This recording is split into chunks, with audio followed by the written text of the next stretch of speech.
¿Qué tal? ¿Cómo están, amigos y amigas de esta comunidad? Como siempre, un gusto, como siempre, un placer que nos acompañen. ¿Se han percatado de esta estrategia que ha lanzado ya la oposición en torno a presentar al presidente Andrés Manuel López Obrador como el enemigo de las clases medias y a Xóchitl Gálvez como la gran salvadora? Incluso si ustedes ponen atención sobre los últimos spots de la política hidalguense, notarán que están muy enfocados a ello. Esto porque en el cuarto de guerra del Frente Amplio por México, Fuerza y Corazón por México, están convencidos que es la clase media la que define elecciones. Sin embargo, de un tiempo para acá se ha estado debatiendo y discutiendo de entrada qué es clase media en nuestro país, las diferencias con el estrato medio, a quién le llega realmente este discurso por parte de Xóchitl Gálvez y realmente qué parte de estos sectores están molestos o incómodos con Andrés Manuel López Obrador. Y me parece que es muy importante comenzar ya a enarbolar este tipo de narrativas, a entenderlas, sobre todo porque se van a ir intensificando y van a mostrar en muchos, pero en muchos sentidos, los conocimientos o desconocimientos precisamente de lo que está pasando. Aquí nos acompaña mi querido Luca. Mire, recuerdo muy bien una columna de Viridiana Ríos, que además fue también un tema que se discutió, ¿no? En otros foros, en otras plataformas, en otros canales de YouTube, y en donde se hablaba, por ejemplo, de qué tanto ha perdido realmente apoyo Morena entre las clases medias, sobre todo a raíz de que vimos a una buena cantidad de personas, sin duda alguna, en su momento, salir a defender al Instituto Nacional Electoral que encabezaba Lorenzo Córdoba Vianello. Las mismas que ahora ni fu ni fa lo que pasa con el INE de Guadalupe Tadei. Pero salieron, dieron sus discursos, sus narrativas, incluso muchas de ellas mostraron una conducta verdaderamente agresiva hacia la figura del presidente de la República, Andrés Manuel López Obrador. Recuerdo a la señora que se puso a gritar insultos, a otros jóvenes que gritaban epítetos, otros más descalificaciones totalmente racistas. Mi querido Hernán Gómez, que regularmente salía a esas marchas, pues a ver qué pasaba. También en un momento dado fue increpado por este sector de la población, etcétera, etcétera, etcétera. Y es ahí cuando vale la pena entender, por ejemplo, cómo está Morena aquí en la Ciudad de México, cómo está en el país en torno precisamente a las clases medias. Y es que hay una encuesta del Financiero, una encuesta que fue presentada a inicios precisamente de este año, en el tercer mes, si no mal recuerdo, enero, febrero, marzo, a mediados de marzo, que señalaba que entre las clases medias, al menos aquí en la Ciudad de México, se había aumentado la preferencia a votar por Morena de 39% a 50%. Entonces ahí surge la gran disyuntiva, ¿no? ¿Ha perdido o no ha perdido Morena y Andrés Manuel López Obrador particularmente a este sector de la población? Y es donde los analistas, los expertos, comienzan a darnos un poco de luz, aquellos que son independientes, porque obviamente, pues los analistas financieros que toda la vida han vivido del discurso neoliberal, de la justificación de las oligarquías, de las élites, pues ellos tienen una narrativa totalmente desfasada, totalmente sesgada, ¿no? Por otro tipo de intereses que no son los análisis serios, ni mucho menos, que tienen que ver con la cuestión netamente de lo que reciben. Y aquí viene una diferenciación muy importante que entender. López Obrador ha perdido a la clase media, pero ha ganado al estrato medio. Ojo con esto. La clave está en que la clase media no es ni se parece al estrato medio. Aquí vienen los datos que proporcionan analistas como Viri Ríos. Para ser clase media, de acuerdo con el método de medición integral de la pobreza, se necesita tener ingresos suficientes para poder acceder a electricidad, drenaje, servicios de salud, educación, bienes durables básicos, seguridad social y tiempo libre. Los hogares de clase media, según este dato que proporciona precisamente este método de medición de la pobreza, tienden a tener ingresos de entre 9,700 y 18,700 pesos mensuales per cápita. En México, solo el 12.3% de las personas pertenece a la clase media. El estrato medio es totalmente diferente. ¿A qué me refiero? Para ser estrato medio se debe tener un nivel de vida intermedio en México, es decir, debe ser un hogar más o menos promedio que ni pertenece al top 10 más rico de México, ni pertenece a la mitad más pobre del país. Los hogares de estrato medio tienden a tener ingresos entre 4,000 y 9,800 pesos mensuales per cápita. Por definición, el 40% de la población se encuentra en el estrato medio. Cuando las encuestas miden clase media, en su gran mayoría están midiendo al estrato medio e incluso partes del bajo. Y esto se debe, según los analistas, a que muchas encuestas pues piden que la gente identifique a qué clase pertenece y bueno, obviamente en México el 80% mínimo de las personas se dice de clase media, ¿no? Tú le preguntas a alguien, ¿usted qué clase social tiene? Soy clase media, ¿no? Sin más ni más. Muy poca gente te va a decir soy pobre, muy, pero muy poca, aunque sepan perfectamente que lo son. Pero también hay un punto que vale la pena entender. ¿Cuántas personas realmente de clase media, ¿no? Ya la clase media alta que supera este salario que les doy, ¿no? De 20,000 pesos, acepta ser encuestado? ¿Cuántos? Si viven en privadas, en casas grandes, donde la seguridad hace imposible, por supuesto, que puedan dar un comentario. Si en los restaurantes o cafés que acostumbran, difícilmente se puede acercar a alguien a los mismos. Entonces, por supuesto que la clase media como tal, la clase media como tal, pues no se ve reflejada muchas veces en las encuestas y es lo que parece no entender el equipo de Xochitl Gálvez porque para las personas del estrato medio, pues Andrés Manuel López Obrador va muy bien y va ganando precisamente votos. ¿Por qué? Porque las medidas que ha tomado el presidente de la República benefician directamente a este sector. Desde el tema del outsourcing, por supuesto, hasta pasando por el tema del salario mínimo y aunque ya se ve muy complicado que pueda salir adelante, la propia reforma en el tema del horario laboral. Son medidas que definitivamente a este sector de la población le han traído un beneficio. Le han traído un beneficio medidas en donde la productividad de la empresa ya no se la queda en su gran mayoría el patrón, sino que se reparte precisamente entre entre los sectores laborales. Es cierto que Andrés Manuel López Obrador y Claudia Sheinbaum hoy por hoy, y me atrevería a meter incluso a Clara Brugada, no están entre los favoritos de la clase media alta o la clase media, ¿cómo podemos definirla? Verdadera, ese 12.3% de la población, quienes sí se han visto afectados, sí se han visto afectados por estas mismas medidas, porque como les hemos dicho ya en otras ocasiones, son personas que pueden tener un salario muy alto, pero que basan su vida literalmente en un sueldo. Es decir,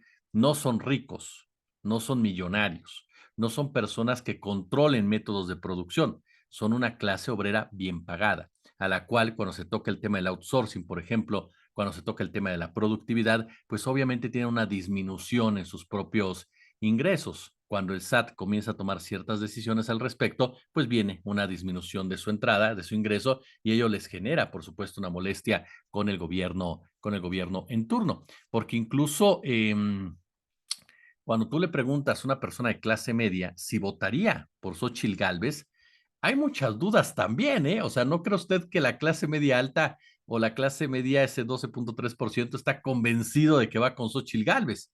Hay muchos de ellos que abiertamente no la pueden ver. Y ni hablar de la clase más alta de este país que nos ha tocado, incluso Jairo Calixto en una entrevista este fin de semana nos lo decía, y en lo personal hemos tenido la oportunidad de escuchar y platicar también con personas, pues que tienen cierta afinidad por algunos lugares que de coincidencia uno ha estado presente y te dicen abiertamente que pues no, que Xochitl Gálvez tampoco les convence. Entonces, en términos estrictos, la clase media, la verdadera clase media de este país, la que ya definimos, pues es tan pequeña y pertenece a un sector tan privilegiado, tan escaso, que la mitad de ella, pues simple y llanamente, incluso ya tiene una visión tan diferente de la política como tal, que no va a generar en realidad un cambio drástico en las preferencias electorales. Andrés Manuel López Obrador, eso es algo que entendió perfectamente el presidente de la República, es que no es lo mismo la clase media que el estrato medio. Así de sencillo. Y Andrés Manuel López Obrador se ha centrado en trabajar, sí, para el estrato bajo, la clase pobre, pero también para el estrato medio. Y ahí es donde él entiende que se ganan precisamente los votos y que se ganan las elecciones. Sabe perfectamente que en México las clases medias no ganan elecciones por el simple hecho de ser muy pequeñas.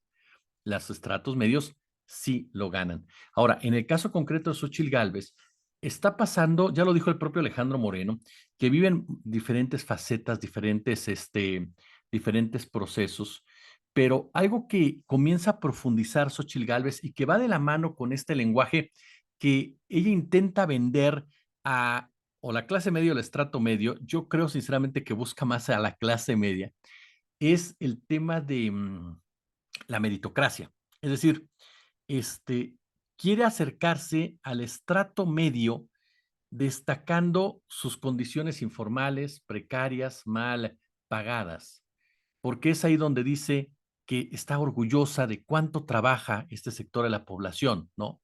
Cuánto se sacrifica este sector de la población, que son una bola de chingones, según sus propias palabras, e incluso quiere ser empático, ¿no? Empática y decir, yo soy parte de ese sector porque yo comencé vendiendo gelatinas, ¿no? Y ahí es donde también viene un análisis sencillo. ¿Por qué estamos normalizando? Bueno, se normaliza, yo lo entiendo así, se normaliza porque es parte de una narrativa neoliberal completamente, el sacrificio laboral. Es decir, normalizamos la precariedad, ¿no? Romantizamos la pobreza, romantizamos esas historias de un joven que nunca tuvo nada y salió adelante con su esfuerzo. Qué bueno por él, pero es la excepción, no la regla. El tema aquí es que los medios de comunicación, que obviamente están al servicio de una élite, no de una burguesía, pues caray, ¿no? Han tomado esto como un panfleto perfectamente para venderlo como si fuera algo normal, cuando en realidad lo normal es que todo mundo tuviera las mismas posibilidades de desarrollo. Entiendo que siempre va a haber ricos y pobres. No estamos hablando de eso.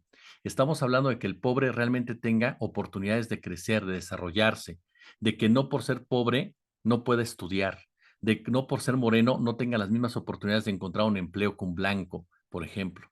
De eso estamos hablando, de dejar de creer que todo se basa en el esfuerzo personal, de dejar de creer que, caray, si yo le echo ganas, si yo lucho por mí mismo individualmente y voy y peleo y demás, todo me va a ir, lo voy a conseguir porque no es verdad.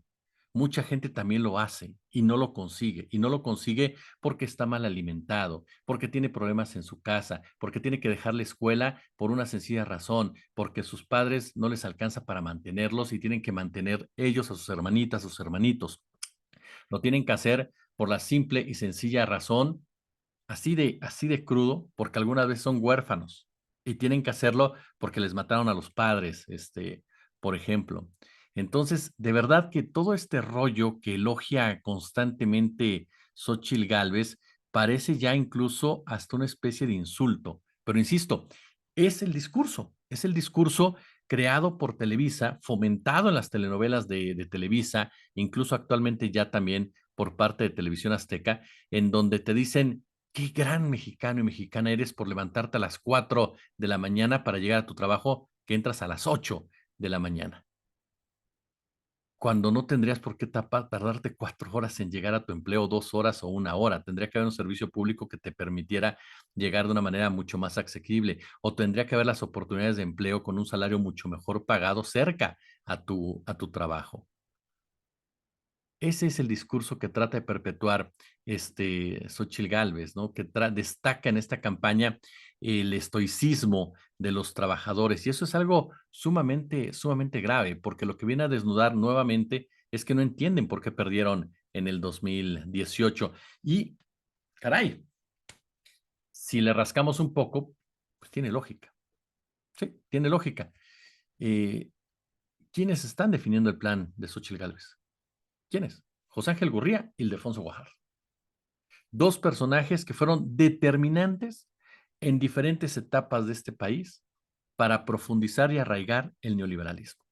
José Ángel Gurría fue secretario de Hacienda del gobierno más neoliberal de todos los que hemos tenido, que fue el de Ernesto Zedillo Ponce de León, para el cual, por supuesto, la meritocracia juega un papel determinante para el control de la sociedad y para seguir generando una sociedad individualista, una sociedad aspiracionista, una sociedad completamente desarraigada, una sociedad que no tenga conciencia de clase.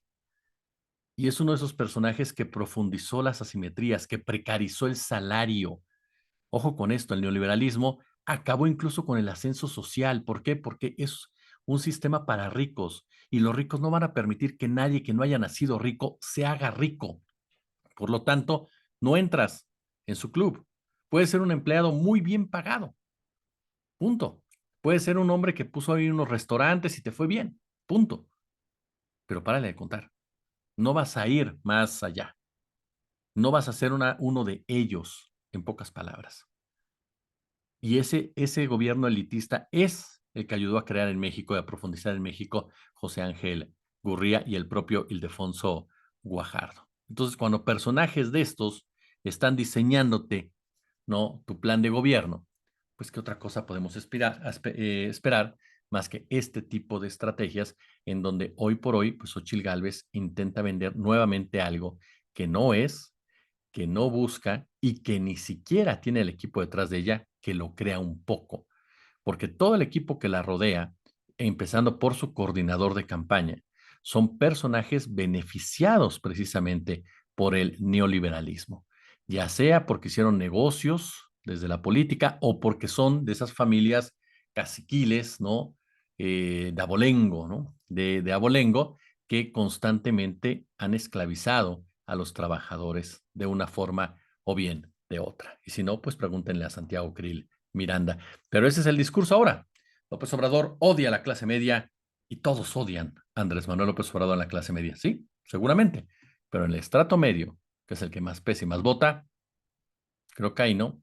Creo que ahí no está llegando la señora Xochitl Gálvez. Como siempre, un gusto, como siempre, un verdadero placer. Si les gustó el video, ya lo saben, pulgar arriba, déjenos su comentario, denle a la campanita, suscríbanse, es muy importante suscribirse. Vamos a tratar de llegar a nuestra meta de 85,000 seguidores en este 2023. Y por supuesto, gracias por su visualización orgánica y con base en sus posibilidades, pues échenos el super chat.